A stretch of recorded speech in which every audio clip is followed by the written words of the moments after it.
Hey, great to have you here. So today we're going to be covering Yellowjackets Season 3, Episode 7, titled Croak.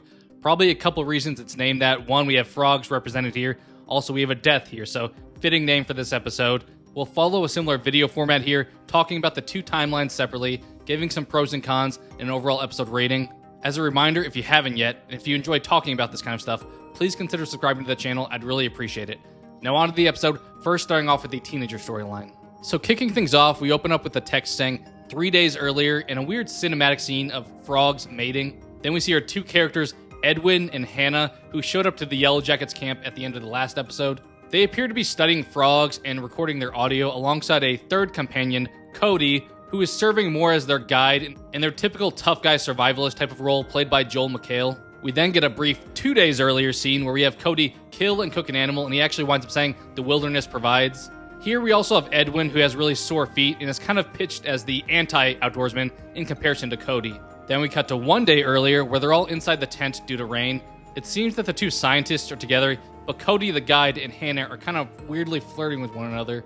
They all joke about making a phone call, and then Hanna accidentally breaks the phone's antenna, so now they're a little bit more isolated and reliant on the guide to lead them at this point. And then we eventually cut to the day, which is the day that they wind up meeting the Yellowjackets. We have Edwin, who's questioning the legitimacy of their guide, Kody. He then smells and hears some things. He winds up finding the Yellowjackets camp and walks up to it, leading into the last episode finale. So we really spend the first 15 or so-ish minutes of this episode with this new trio of characters. When they show up, Edwin obviously sees the coach's head there on the ground. They get really weirded out by the situation, and we have Misty say, oh, he actually died of natural causes. And then, I don't really know how this works out, but we have Lottie, who sneaks up behind the group and winds up axing Edwin in the back of the head, pretty much killing him off instantly upon them meeting him. We then have Kody and Hanna run away, and the Yellowjackets start chasing after him. Natalie's really the only one who says don't hurt them. She continues to be the voice of reason among this group. Unrelated, but I just actually watched Heretic with Natalie's actress Sophie Thatcher in it, so look forward to that review. While running away, we have Kody turn around and with this crossbow, shoot an arrow at Melissa, hitting her in kind of her upper right chest area. Kind of weird he wound up choosing her because she was like the farthest back in the group. We have Lottie, who's on the ground with Edwin, kind of covering her face with his blood. Then we also have Mari trying to put his brains back together, which is kind of funny to see the comparison between those two. Shauna, the team lead, yells at Mari to help Melissa and says, if Melissa dies, you die. We then cut to Kody and Hanna running away from the group. I don't really know why they separate since Hannah's really trusting of this guide, but he winds up going one direction and she says, I'm going to go this other way instead. She eventually hides behind this large log on the ground where she makes the recording that adult Shauna winds up hearing later on in the episode. We cut to Ty and Van, who find the scientist's tent. They realize the phone is broken in there, and Van says they actually don't need it. They just need these people to wind up saving them. At this point, I'm thinking Akila's premonition of the large coach and them walking across him as a bridge may have actually meant that them killing the coach led to their celebration, which led to the scientists approaching their camp, which they may ultimately get saved because of these scientists now. That's just kind of my theory that the coach's death will actually wind up saving them, so the bridge situation does wind up coming true in that instance. We cut to Akila and Travis walking together. Them and Natalie seem like the most sane people amongst the group at this point in time. Akila is really questioning why Lottie killed that guy. Then we have Misty run up to them, and Travis says, let's split up to catch the newcomers. Eventually, Shauna does track down Hanna, and Hanna says it wasn't her that fired the crossbow. She has no relation to her guide, Kody. Shauna's thinking is we can kill Hanna, and it's not going to matter about us being saved because someone's going to come looking for the scientists whether we kill them or not, so we might as well kill them at this point because they're kind of liabilities. And then Ty and Van actually become a voice of reason here saying there's no point in killing them, that's a bad idea. And then we have Hanna chime in who says, I can get you guys first aid supplies to help out Melissa, who's been shot with that arrow. Kody, played by Joel McHale, winds up eventually getting cornered by Travis and Akila. He accidentally winds up falling off the edge a little bit and is pretty much dangling there hopelessly. And he's like, don't waste your bullet, Travis. Just let me fall. I'm going to die. And Travis is like, no, I'm going to save you. So he puts his gun out to help Kody get up and says, lead us back to civilization, ultimately saving Kody from falling off that cliff. We then cut back to camp where daylight's upon us at this point, and they finally push the arrow through the back of Melissa's back. So they were trying to pull it out the whole time and realize this has to go all the way through now, so they push it through the back of her shoulder instead. And the teenager side really closes out with Sean and her group coming back to camp with Hanna, who looks absolutely terrified. We'll have to see next episode if Travis and Akila bring Kody back to the group in similar fashion. Obviously, he's the one who shot Melissa, so there's a little bit more at stake with him, so we'll see there. But now pivoting to the adult side of things. So we open things up with Shauna in the hotel room bathroom, listening to the tape for any details. She winds up hearing the girl scientist, Hanna, talk about having a teen pregnancy. So then Shauna does some online searching to find out if there's more information about her having a daughter. Kind of fitting here, having Shauna also have had a teen pregnancy, So maybe there's going to be some connection between her and Hanna. Maybe she'll wind up showing some sympathy towards Hannah's daughter because she realizes she actually went through the same situation and maybe more sympathetic towards that. But we'll have to see there. Shauna comes out of the bathroom and then is really controlling of her family, saying they need to stay in the hotel room while she winds up leaving. Separately, here we see Callie doing her own research on her laptop about the scientists from the tape that she heard. Separately, we cut to Misty, who's barging in on Ty and Van's suite. Misty calls out Ty for having been with her on the day that she died, and then Ty mentions the tape and Misty has no idea what she's talking about. We then see Shauna exit the hotel elevator and immediately run into Ty, Van, and Misty as they're waiting there as the doors open.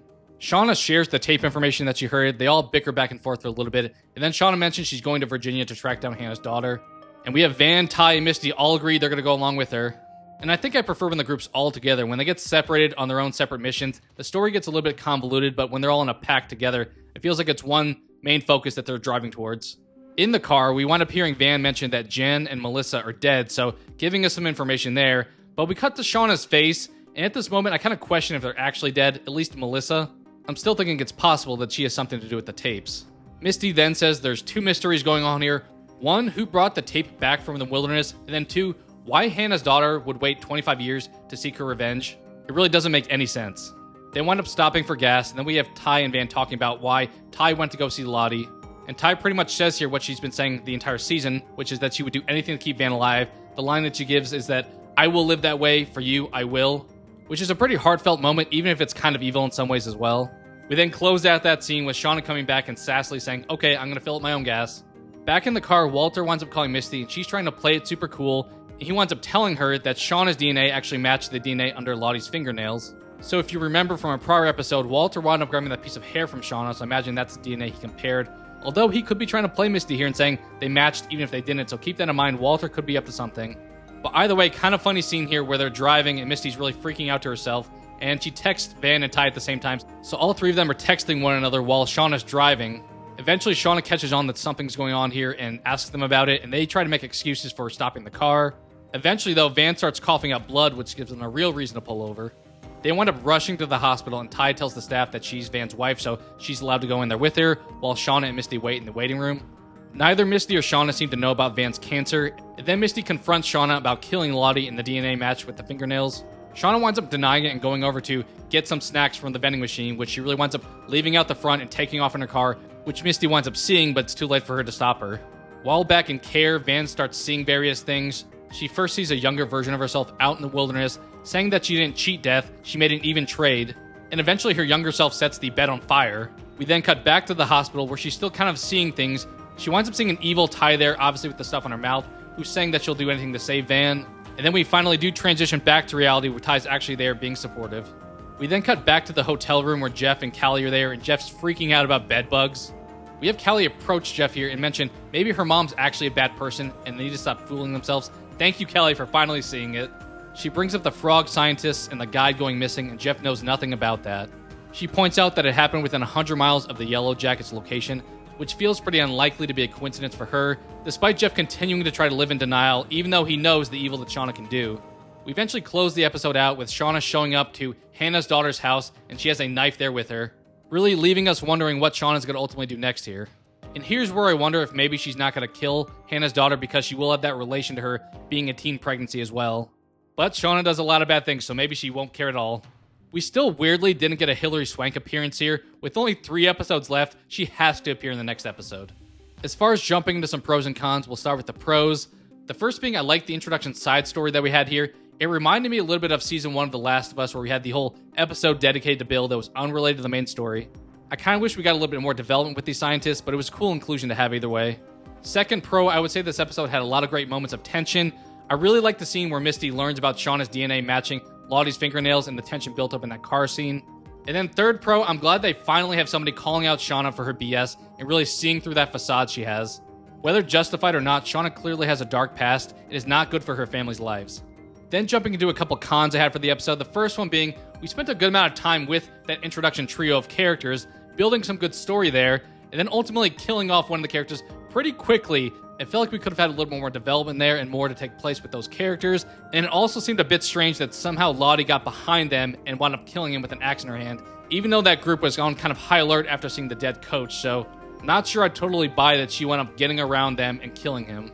Then the second con for me, I'll say Hanna's acting and decision-making in the episode wasn't the strongest for me. She has no real reaction when Edwin, the guy she presumably loves, winds up dying in front of her, and just really has a wide-eyed blank stare most of the time throughout this episode.